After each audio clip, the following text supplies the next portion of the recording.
everyone. Welcome to Mazda U.S. College Prep Webinar, Session 17, the one-of-a-kind exclusive webinar celebrating Mazda Thailand's 72nd anniversary and ongoing support of Mazda U.S. College Prep Junior Golf Championship tournaments. Featuring 72 U.S. college coaches and partner organizations in 3 weeks. My name is Geojai Naksakun, a senior advisor for ARD Agency College Recruit Consulting Team. I will be your host today. And with me is AR Senior Consulting Global Director, Kun Jung Juthamat Tajumpa. We turn on. Hi, nice to see you, Coach, and also thank you for being the speaker for webinars for Mazda 72 years, and thank you for the audience too. Yes, and also Senior Consulting Global Advisor, Kun Tan Chanukna Kamkiti. Hello, everyone. Welcome everybody to the webinar series of 22 years celebrating of Mazda Thailand with 22 coaches. So hope you guys got all the inside information from the coaches. Thank you. Okay, let's all watch a short video recapping previous Mazda U.S. College Prep Junior Golf Championship tournaments.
All right.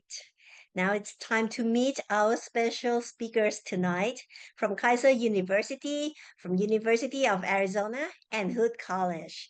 Please introduce yourself and your school. Then I will be asking questions for about 30 minutes. Then I will open up for questions from the audience.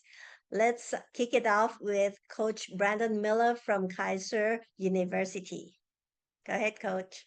Hey, glad to be with you guys. Thanks for having me and happy to share any information I can about Keiser or college golf or do anything to help any young upcoming golfers. So yeah, we're Keiser University. We're in West Palm Beach, Florida. I coach the men's and women's teams. We play in the NAI, the National Association of Intercollegiate Athletics. We have about 1,500 students on campus. We have access to great facilities. West Palm Beach, Florida has awesome climate for golf and a lot of golf courses in the area. We have plenty of academic programs to study on campus, and I think it's a great place to study and play golf for 4 years. Definitely. Next up is Giovana Maymon from University of Arizona. Hi, my name's Giovana. I'm the women's golf head coach for the University of Arizona. We are in Tucson, Arizona, so southern Arizona. Brandon gave a great presentation about his school, but I'm very excited to be here. Thank you for having us. I'm here to answer any questions that you guys might have, and I would love to. I love it here. I love the place, like the weather, great weather. We can play golf all year. We're very competitive, love the golf, but also you can get a great degree here, and the academic is just as important as the athletics. So very excited to be here and happy to share everything I can for you guys to learn more about Arizona and college golf. All right. And Arizona is not as hot as many people would guess. So Yeah, let's next. Not humid, so at least there's that. But yeah, it can get pretty hot in the summer, but honestly, pretty year round. It's a little better. Yeah. All right. Next up is Coach Thomas Chatfield from Hood College. Hello, everyone. Thank you for having me and really excited to talk to you. I represent Hood College. I'm the men's and women's coach here. We're in Frederick, Maryland, which is about 45 minutes from Washington, D.C. That's the best way to kind of understand where we are here on the East Coast. I've been here for over 11 years now in multiple roles, but coaching for the last 6 years here. And we represent Division III. So we obviously are a little different than the other two schools here. So a lot of everything that we do is a lot of balance between academics and athletics, and just trying to make sure that you have everything that you would need for your college experience. Right. Thank you all again for coming and join us tonight, and congratulate all of you for a great beginning this season. Now let's start our session with questions about the recruiting process, as our kids and parents are excited to know. What are the main qualities for golfers you are recruiting? Can we start with Coach Giovana? What are the things you look for first?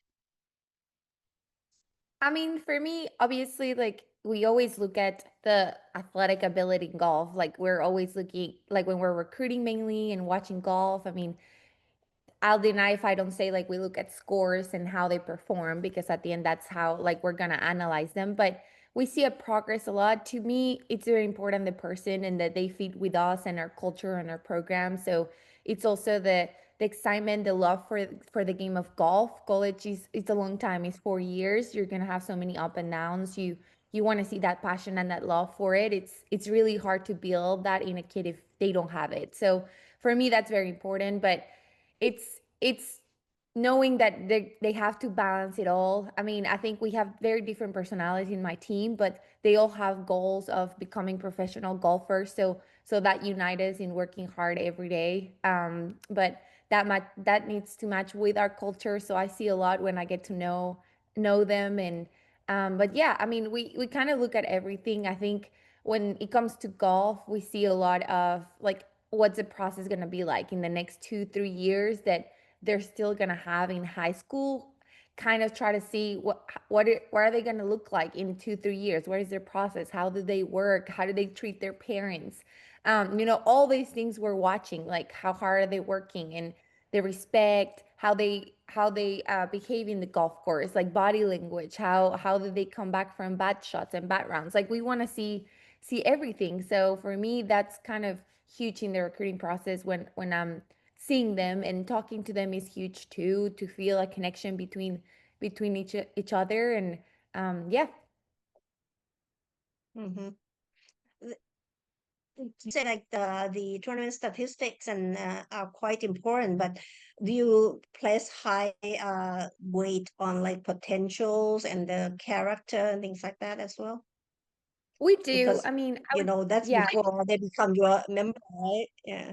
Yeah, it's hard sometimes when like we're recruiting from far away and don't get to see them as much.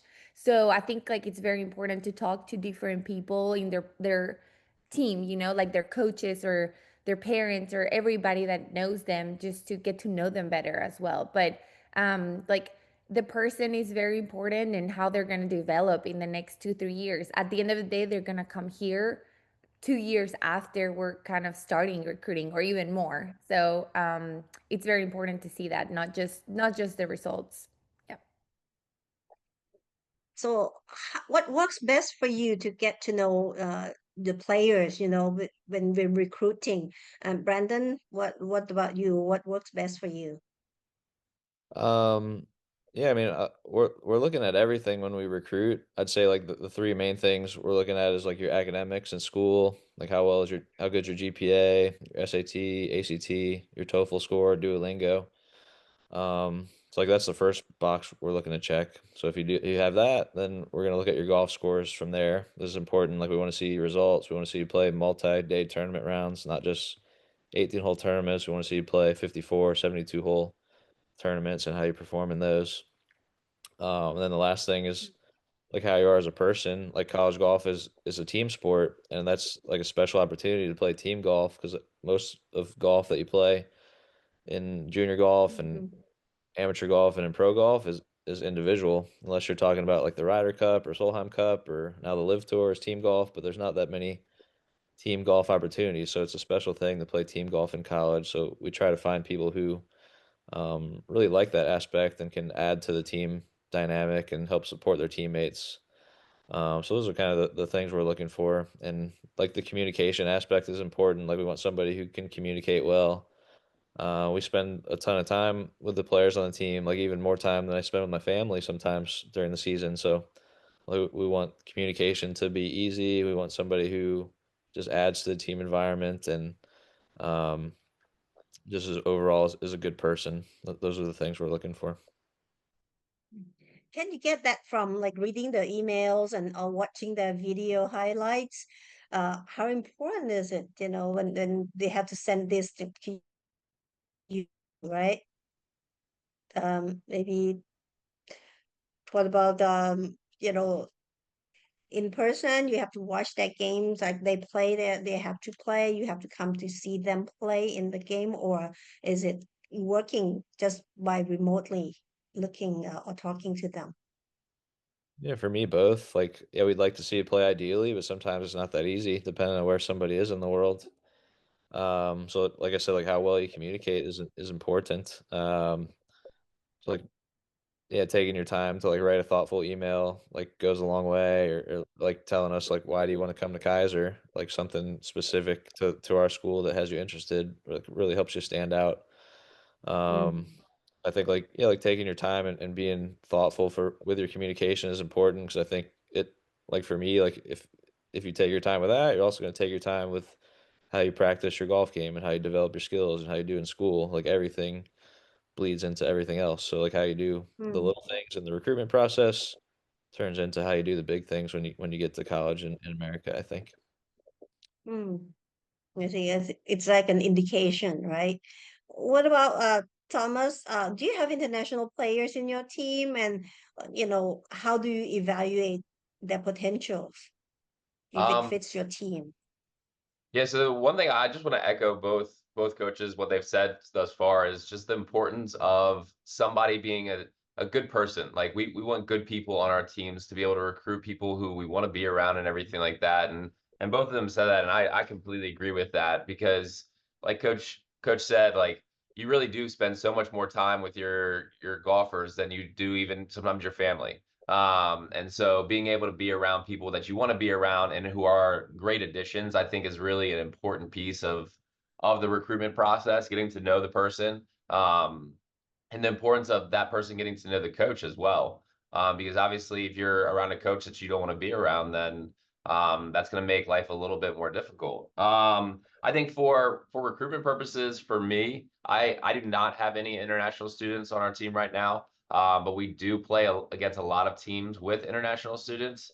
I would say during my recruitment process for international students, I look a lot at, as Coach Miller said, the how often they're playing and what kind of tournaments they're playing in, how many rounds of golf are included in that. I also look at what the yardages are, making sure that whatever yardages they're playing at are very comparable to us, or if they're even longer because at the Division III women's golf level, we play at 5,600 yards. So that could be pretty short compared to what some other golfers are used to. I also like to look into like what kind of environment they're playing in. So here on the East Coast, where obviously we're very hilly, we're very tree lined. So are they used to that? Are they used to being able to have to understand different yardages in terms of elevation? So making sure that they have a good understanding of that will hopefully lead them to play the same level of golf that they anticipate when they make the transition into college. Mhm. So evaluating the recruits remotely is kind of a challenge, but when they send in the documents, the emails and numbers and those things, do you really read into their emails? Do you actually watch that video? And what are you actually look for when you watch those video clips? For all of you, maybe, yeah, start with Thomas. I think the big thing that you're looking for is obviously the pieces of the swing that you think are going to be important, but also how they're able to articulate what they're trying to find.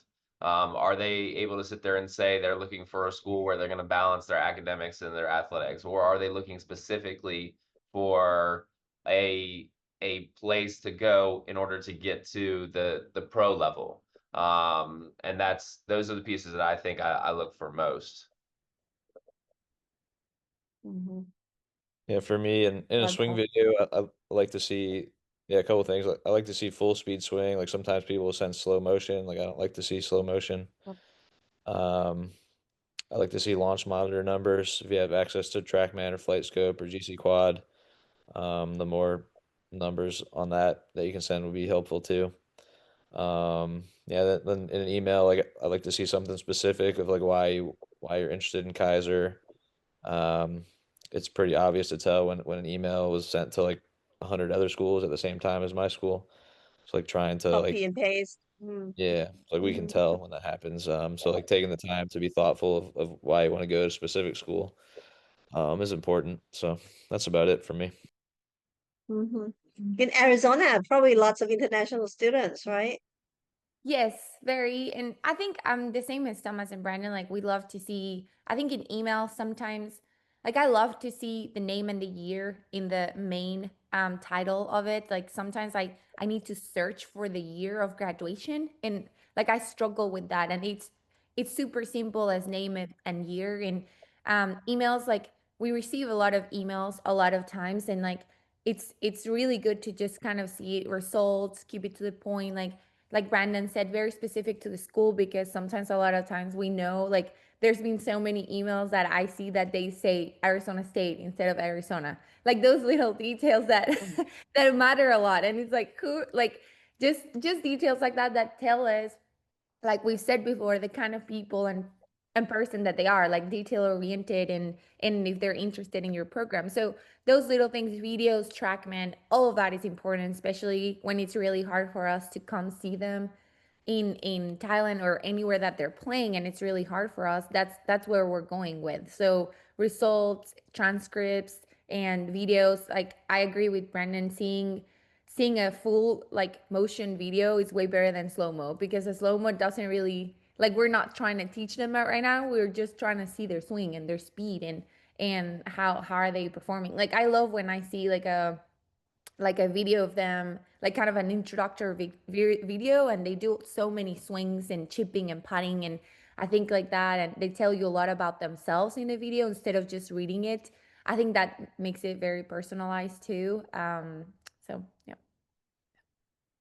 Okay, so no need to hire professional cameraman and do, all kinds of, No, I don't know, music and slow-mo and okay, no, really Edwin. no. Yeah. So you look at the academic performances as well, right? But do you look at their GPA, SAT? What are the numbers that you have in mind, Brandon? Yeah, for me, like I guess it's flexible, but like ideally we're looking for GPA over 3.5, TOEFL over 70, SAT over 1,000. That's for our school. Mm-hmm. Well, Thomas? So I would say GPA as high as possible. Because being Division III, we do not give athletic scholarships. So everything that we're going to be giving is based off of academics. So the higher your GPA, the higher your opportunity for more money from the academic side of campus. Um, Mm. and then also we actually have moved away from SATs. So we no longer require SATs as part of our application process. So obviously a good SAT score is going to help, but is not required for us. Seems to be a trend, right? That the SAT is not as important as it used to be, not impulsive, impulsory, right? Mm. Giovanna? Yeah, I mean, the same like academic helps because we get academic scholarship as well as athletic scholarship here. So definitely look at GPA and high school transcripts and their grades. But that like we don't use SAT for admission, we use Duolingo. So that's kind of like the main test for Arizona, and we have a grading for. I think every school is a little bit differently, but here is 110. Sometimes it changes and it gets higher and higher, but it's like 110 for Duolingo. And we do look at a GPA, and because that's what they're going to keep here as well. And it's really important for admission and for us to see kind of the kind of students they're going to be as well. So that's very important to see. So it looks to me like even, Division 1 or Division 3 is not much of a difference. You also look at the academic performance as well as their potentials in golf, right? You see any differences there, Thomas? Maybe you elaborate. Yes, specifically at the Division 3 level, I think the academic side is one that you need to have really high academics to be able to get into the top Division 3 schools. So a lot of the top Division 3 schools are all very academically rigorous institutions. So getting into those schools is going to be pretty difficult, and so making sure that you're doing very well in the classroom is going to be important if you want to kind of have an opportunity at those schools. Obviously, they also require really high level golf. The Division 3 level is very strong at the top end when it comes to golf.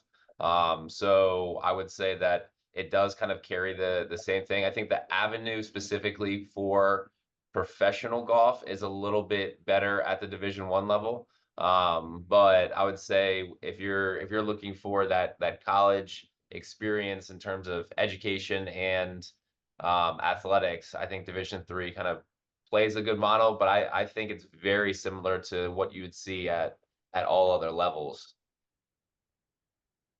Mhm. They always have questions about, coaches do have some kind of flexibility with the admission office. Is that the case? Can, you like, what's your opinion on that?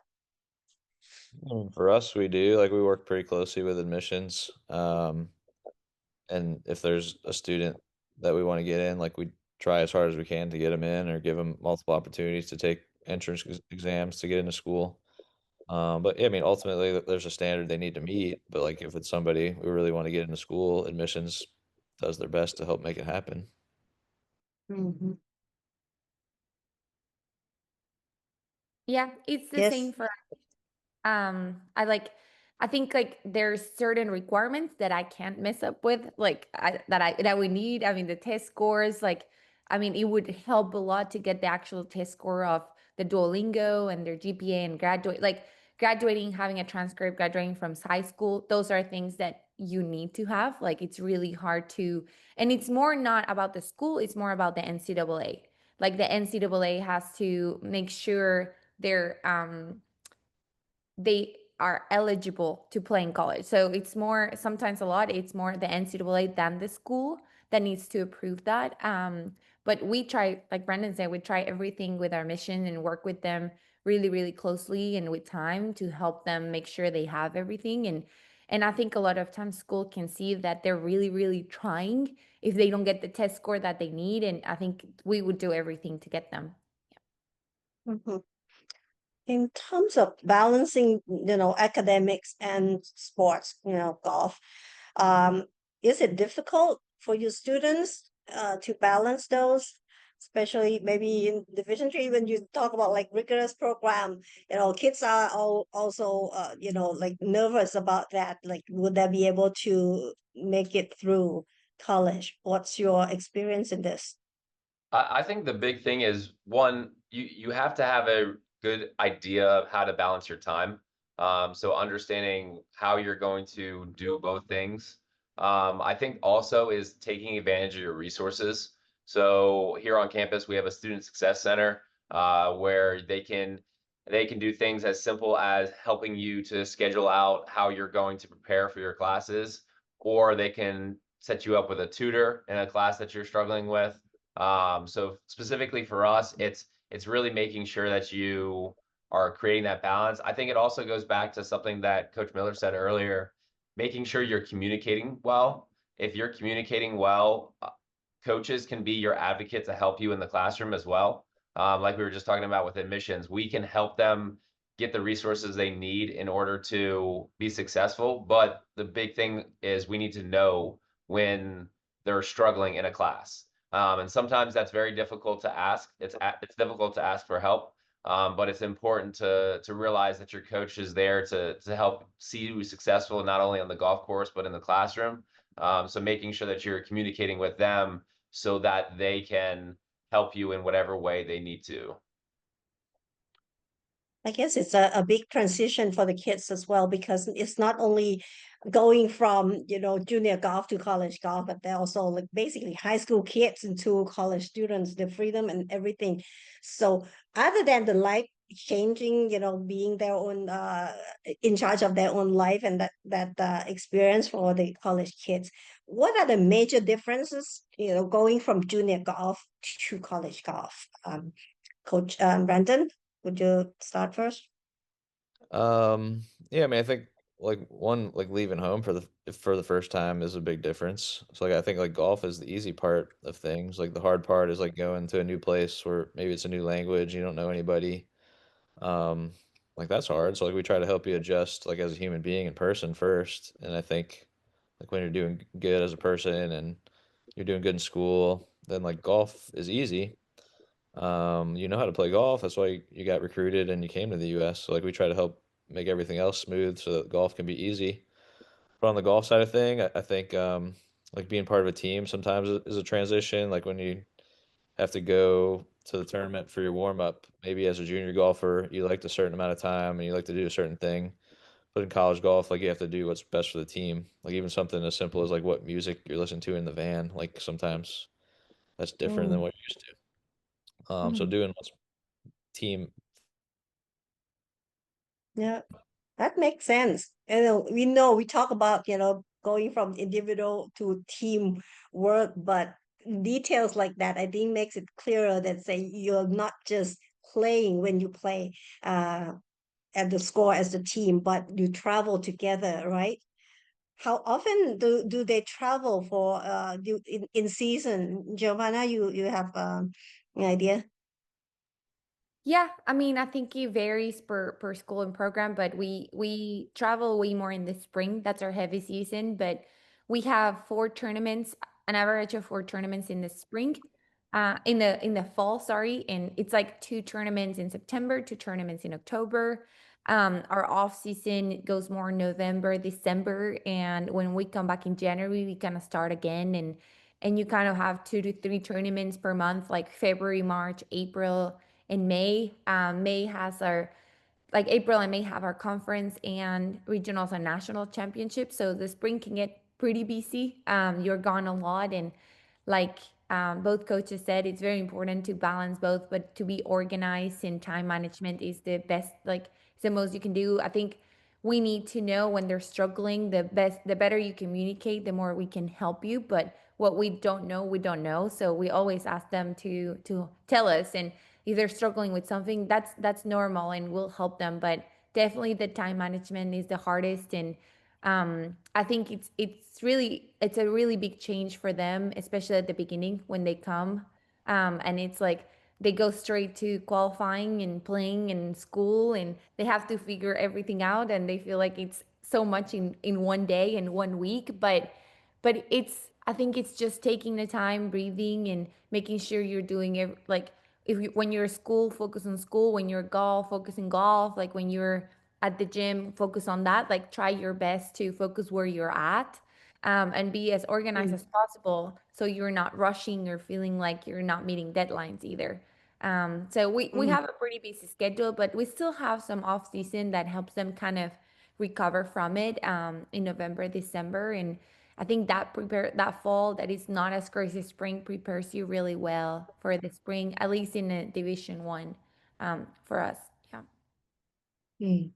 So what would a work week look like for typical students?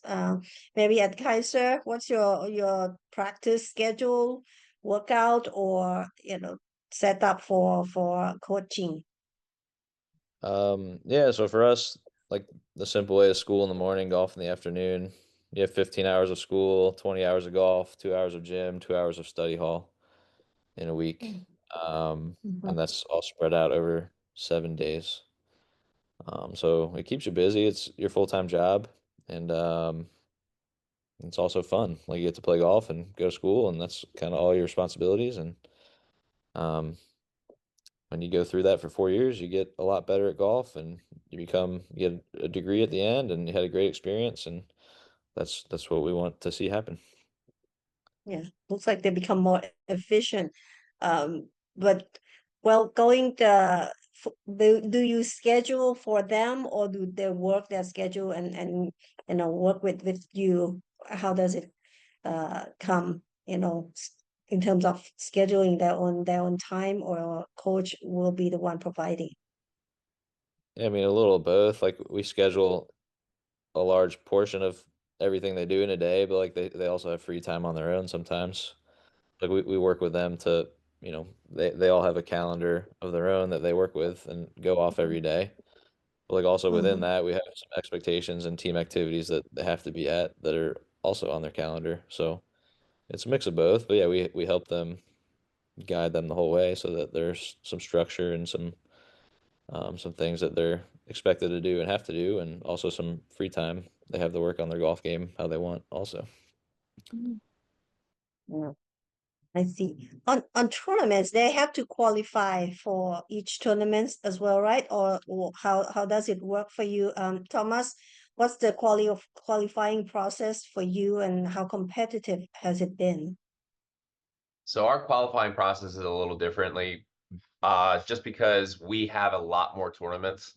So we're able to play a lot more frequently than like Coach Giovana was saying. Like she's playing twice in September, twice in October. I mean, we're playing close to almost every single weekend, because we're playing a lot of 2-day, 1-day events. So for us, we play a decent amount. So qualifying really is kind of based off of a progression throughout the year. So taking a look at your scores each week in competition, as well as our own individual qualifying. So we do a lot of things based off of just the data that we're getting. So what your scoring average is. I'll occasionally end up inputting somebody into a lineup because the course better fits their game. So sometimes I'll do that, but for the most part, it's our best players are the ones who are playing the most. I think is the best way to kind of look at it. And we do have a pretty solid competition from between our top 7. So for us, trying to figure out who's going to fill in each of those roles is really it's really what we use the fall for. And then hopefully we're able to figure out who our top 5 are. So when we can go into the spring, we can really be concentrated on preparing for our conference championship. So that's normally end of April, early May. And that's when we really need to be playing our best golf, because for us, that's how you get on to a national championship. So at the Division 3 level, we don't have a regional format. So for us, it's if you win your conference, you can go to the national championship. And that's always going to be the goal that you're trying to achieve. Looks like a lot of hard work, and it's a big responsibility. And since they start having like this kind of full-time responsibility at a young age, I think that grooms them very well for the future. Do you have any statistic, or do you observe what are their career choices after their graduate? Do they go professional, or what do they do, Giovanna? Yes, they do. I mean, every single person has a different path and goal. I mean, I think they all try to be professional, or that's their goal in college. Sometimes it changes and they want to be that way, but it's expensive and they struggle, and they all have a plan B too, and that's why the academics is so important. They have their major and they do a lot of stuff outside too, as much as they can, but most of our girls try professionalism, for sure, and they give it a try, and they do for 1-3 years, and we try to help them with everything we can to help them achieve that, and connections and everything we can. But they definitely, I would say we have a little bit of everything, and it's just a matter of helping them achieve what they want and have a successful college career, and either that is become professional or having a different path. But I think like I always believe that how you do one thing is how you do everything. So how you do your academics and how you handle yourself in the golf course and all that goes hand in hand. So you can be very successful in all of these areas in your life, although you cannot be perfect. You can be perfect in academics and golf and social life and everything. There's no way to be perfect at all. Like you have to kind of prioritize one or the other. But that doesn't mean you can be good at it. Like you can be good. Like I just think it's really hard to be perfect at all. So I think as an athlete, you have to sacrifice some of those things just because of how busy it gets. But doesn't mean you cannot be successful. No. Right. I like it that you say, college or classes, education can be your plan B. And because sometimes plan B is actually the most rewarding for some. So I think at a young age, they are smart to keep plan B in place, right? But good things about being student athletes is the opportunity to have scholarship, either academic or sports. So for Brandon, then do international you give scholarship, right? Do international students get same scholarship opportunities as US players? Yeah, it's the exact same for any student at our school. We have scholarship opportunities for academics mostly based on your GPA. And then we Mhm. also have athletic scholarship opportunities that we stack on top of the academic scholarship. And how that is distributed is up to the coaching staff to determine who we think are going to be the top 5 players for the team, and we spread the scholarship amongst the players playing in tournaments. Mm. What are some of the factors you use to determine how much scholarship or financial aid you give for each of the students? Yeah, for me, it's kind of based on the scores they shoot for the athletic scholarship portion. The better your scores are, the more scholarship money we'd be comfortable investing in you. And as far Mm. as the academics, like it's based on your GPA. So if you have over 3.5, you would get the highest amount that we offer. And then there's like different tiers to it under that based on your GPA. Right. Okay, I think this is a good time to take questions from the audience. If you have questions for coaches, please turn on your camera and speak up, or you can also type your questions in the chat box and I will read it out and coaches will read it as well. And if you don't have questions, I still have some more questions, but please speak up and we'll be happy to hear from you.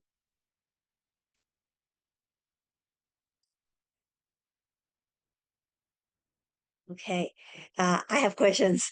Do we for me, I used to work in university and I see that student athletes or the one that receive sports scholarships tend to mature, and have other qualities, skills that they're developed and become very desirable for employers if they choose the normal career path. And but what are the activities, or what do you think you train them or coach them to develop skills other than the sports, like leadership, communication, social skills, things like that, public speaking, what leads to those kind of skills that are desirable? All of you, start with Brandon. Yeah, I mean, that's part of what we want to do. Like, we want people to come in to our program and leave better than they came and prepared for whatever they want to do with their career, whether it be playing golf or go into a business job or become an engineer or whatever it may be.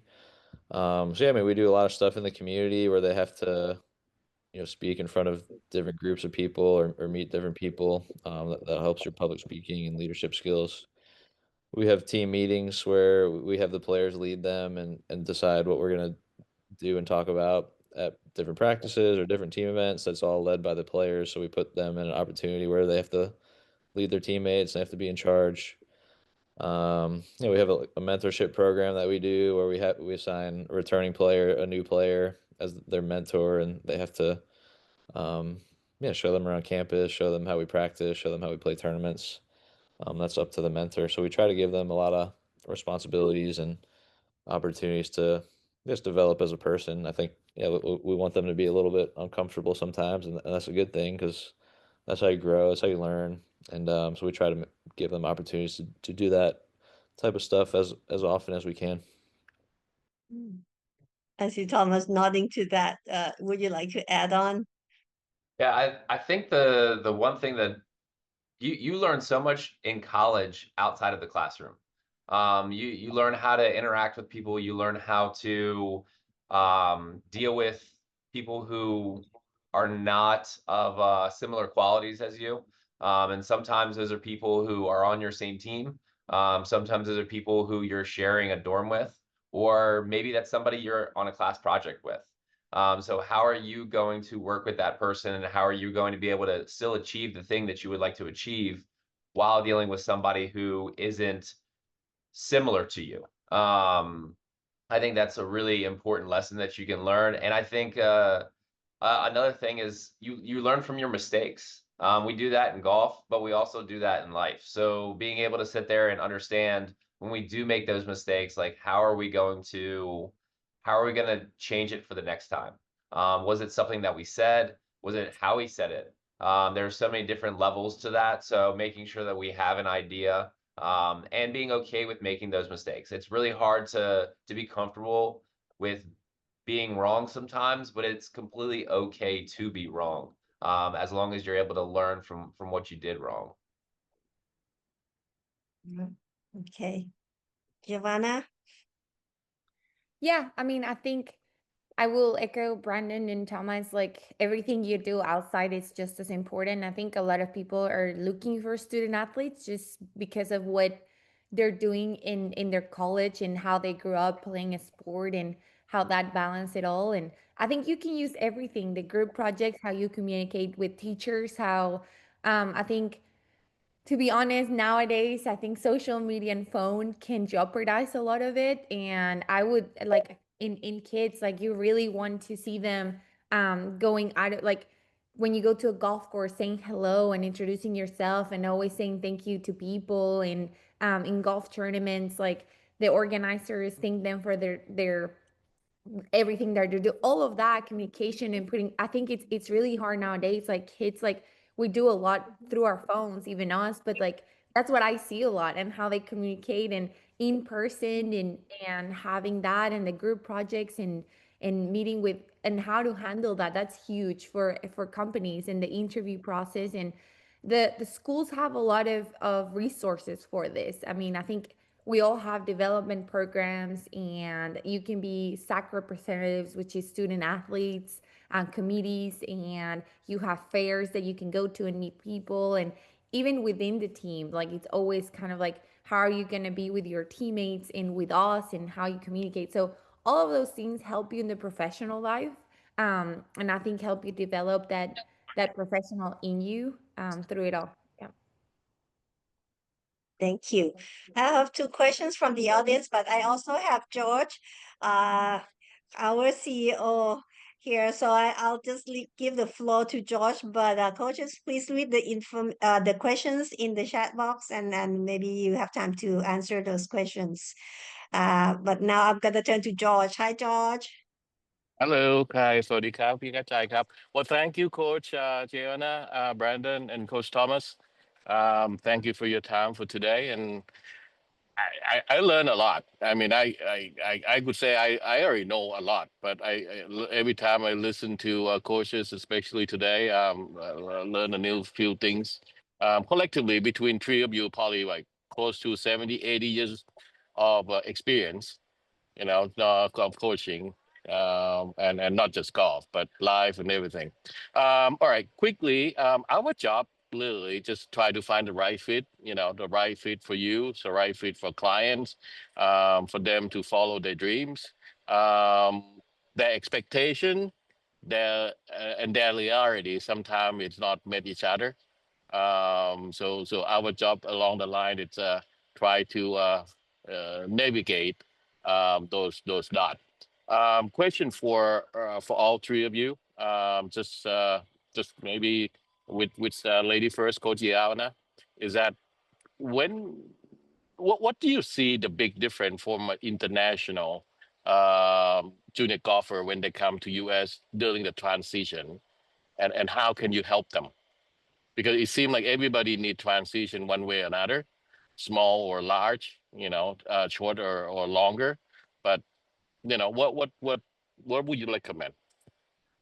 Yes, I mean, I think it's definitely hard internationally to like the language can be really hard sometimes and the classes and very overwhelming and even setting up bank accounts and if you are going to get a car or no car and transportation and all that can be overwhelming. But I think like we're here to help. I've had a lot of international students that I've helped them through it all and I think taking the right time is very important, like not getting to college the day before, like getting here Mm, a week or two in advance really helps just to get yourself settled and making sure you're communicating with us in like taking the right steps also in the application process too. Like making sure you're doing all your deadlines, making sure you're applying on time, even with the visa too, like what's a good time, when can I apply, or having my interview, especially with the government being like up and down on visa processes. It's so important that you're doing that in the right timing, and we have the resources to help to give you the right dates. And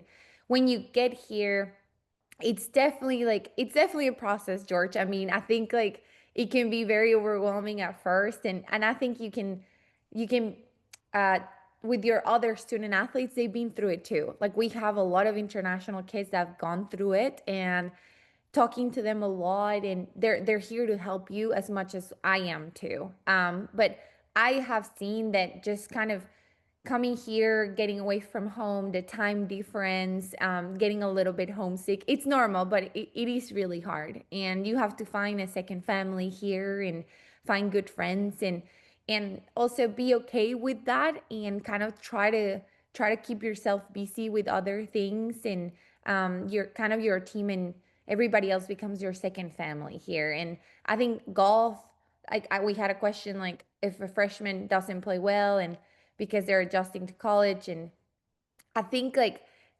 it's tough, like you help them and you try to make them feel comfortable, and you have a year to like, but it's not like you come here and it's like you're coming here because we saw so much potential in you, and it's not just about playing well the first month. I like you're gonna get there, and we've seen that and we believe in you, and that's what matters. Like you don't have to come here worrying that you're not gonna have like a second year or not performing. Like I think you're here and we're gonna help you through it as much as we can so you have a great college career and not just year per year. yeah, yeah. Well, no doubt. But all the stuff that you mentioned, it is support system. I mean, then they get here, they have a support system to help them along. But thank you. And then you've been taking care of all the students that you have very well. Thank you again. All right, Coach Bannon, any any recommendation for them? But Orlando is more or less weather like Asia. Yeah, like our climate adjustment's really easy coming from Thailand, I think. Pretty similar. Yeah, so like advice I would give, like I would say like ask yourself the question like would I want to go to this school even if I was not on the golf team? If the answer to that is yes, like I think it's a good fit. Like the golf is a bonus. Like you still have to do all your schoolwork. You have like involved in the campus life. So like if you like all of that and you like the golf program, then it's a great fit for you. So I think a lot of times people look too much at the golf side and like neglect all the other aspects of the school, like the location, the size of it, the academic programs, the life on campus. So like all that is yeah more important than the golf. Like I've said before, like, I think golf is the easy part. If you're coming to America to play golf, like you're pretty good already, so you can play. And it's just a matter of like finding a school that's the best fit for you. And as far as like if a freshman's not playing well, what would we do about that? Like I would say like it's our job to help you play well and adjust. So like we try to give you every opportunity and resource and come up with whatever plan we have to help you play your best golf and keep improving. Um I think like as long as you're doing everything asked of you and like, giving it 100% on a daily basis, then we will give you opportunities forever. I think but that sometimes it's hard to do that for 4 years straight and to keep making good choices on a daily basis. But like as long as you're making good choices and to and doing everything we ask of you, like we'll keep working with you as hard as you keep working. Great. And your school have a special program, golf management, right? So that way, if they're not successful in professional career, they can still be in the sport that they love. Yeah, so yeah, we have a unique degree, a degree in golf management, where you study class about how to work in the golf industry, whether that's either being a swing instructor or a coach or a general manager, golf course designer, golf club sales representative. There's a million jobs in the golf industry, and our degree program prepares you for any number of those. And it's pretty special with the job placement is right near 100% out of that degree program. So the golf industry is always starving for employees, and there's always jobs to work in golf. So it's a pretty unique degree that we have on campus. Great, wonderful. Well, thank you, Coach. I just met Coach Thomas last weekend at one of the golf tournaments, and also visit Hood University campus. It's wonderful, a great campus. Coach, for you, any recommendation for the adjustment? So I think the big thing, back to what Coach Brandon said, that looking at the area, looking to understand and make sure that it's an area that you would want to be in. I think the one thing that I would use in the recruiting process is talking about the fact that we're 45 minutes from Washington, D.C. We're 3 to 4 hours away from New York City. So you have opportunities to kind of visit areas that are pretty well known. And trying to make sure that it's a place where you want to be outside of just the golf, because like Coach said, it is that bonus. Making sure that you feel comfortable. Like I think Coach Giovana said it earlier. Like social media does have its drawbacks, but it also has really positive additions. You can sit there and add the teammates on Instagram or anything like that to be able to see kind of what they're like, see what they are posting about, see what they're talking about, see what they're involved in, so that you can have a general idea of what your teammates are going to be like. To the question about the transition for like a freshman, I always warn our incoming golfers that there is going to be a phase where you're probably going to shoot higher than you anticipate. That's not always, but that is something that I've seen is pretty accurate. So making sure that you understand that one tournament is not going to define your college career. You have to make sure you continue to put in the work, put in the effort, and then be able to, when your name is called again to compete, you have to go out there and show all the work and effort that you put in is going to kind of equal out to what you're expected to do. At the Division III level, we play a lot, so you'll get plenty of opportunities, and that's something that I kind of pride myself on within our program, and that's where I think you learn a lot, because you can put in all this work, but the moment you have tournament pressure, that's when you really figure out whether or not that work you have put in is going to translate into college golf. So making sure you're continuing to put in the work and kind of be persistent when it comes to golf, and understanding that it's probably not going to look the exact same at first, but you will get back to what you expect. Great, Coach. Especially when you mentioned about all our prospect. Of course, they're probably going online, all three of your school, and then look at the team score. Oh, I can play this school 75, right?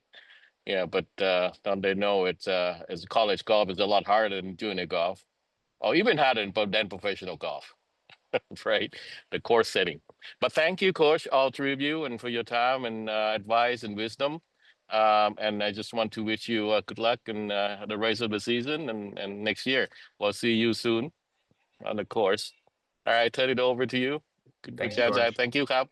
Thanks, Coach. Your microphone.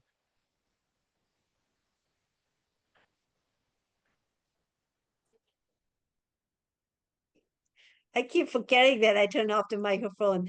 Well, thank you, coaches, again for being with us tonight. And I really enjoyed tonight's session. I hope the audience learns a few things and back up a lot of inspiration.